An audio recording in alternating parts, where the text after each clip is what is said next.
Bastı telif atır. Uruştu karaya bıraktı. Cumhur gidiyormuş. Kamçı buna gidiyor niye?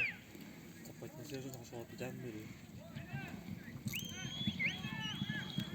Her günü kara. Her günü kara. Bunu vurdu da ayda olur bu maçı. Vurmaz. Vurması yani böyle çok yapıyor. Молодец, Азамат. Utta? Ötlet ya. Bunu geldi. Ziskene.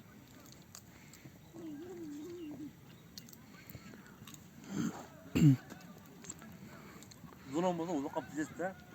Oturup bir sadece oyuncu da yaptı bu arasında. Alttan bir yerim bunda olsa bir yer çıkıyorsunlar. Ya kışta oturup. Abi üçte oluş gerek. Deli var o pidde oynaş gerek.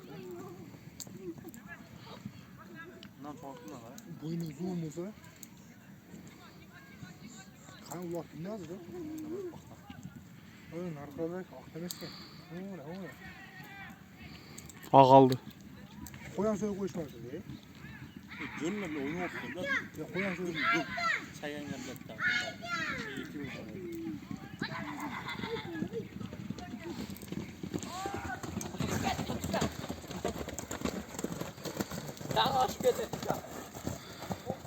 Dağın koy koy. Hey! Herkese gel kır. Evet. Yakmanta yaklanırsa gözü görmez.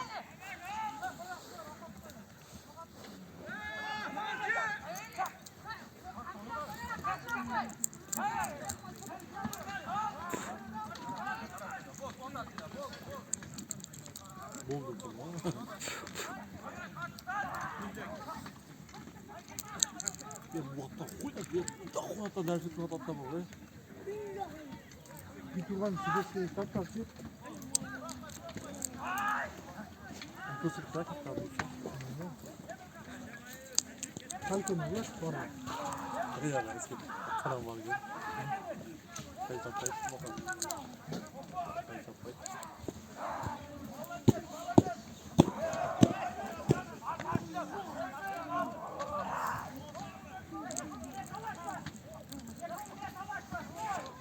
Ne yapıyorsun lan? Turgan günü koptu. Bu sağlıklı tukasar.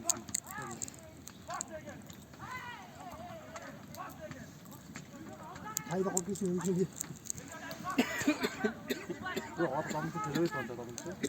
Evet o. Kafana sürmüyor mu? Ne ben de öyle. Bu tasın kala sağa kadar takıyor vardı. Tamam sürekli kaçan filan.